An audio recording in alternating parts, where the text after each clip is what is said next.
1 Corinthians 12. Now concerning spiritual gifts, brothers, I do not want you to be uninformed. You know that when you were pagans you were led astray to mute idols, however you were led. Therefore, I want you to understand that no one speaking in the Spirit of God ever says, Jesus is accursed, and no one can say, Jesus is Lord, except in the Holy Spirit. Now, there are varieties of gifts, but the same Spirit. And there are varieties of service, but the same Lord. And there are varieties of activities, but it is the same God who empowers them all in everyone. To each is given the manifestation of the Spirit for the common good. For to one is given through the Spirit the utterance of wisdom, and to another the utterance of knowledge according to the same Spirit. To another faith by the same Spirit.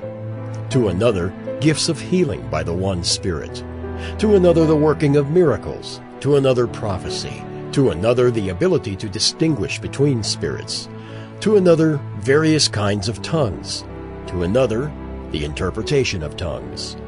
All these are empowered by one and the same Spirit, who apportions to each one individually as he wills.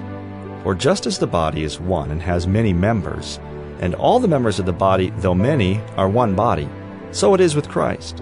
For in one Spirit we were all baptized into one body, Jews or Greeks, slaves or free, and all were made to drink of one Spirit.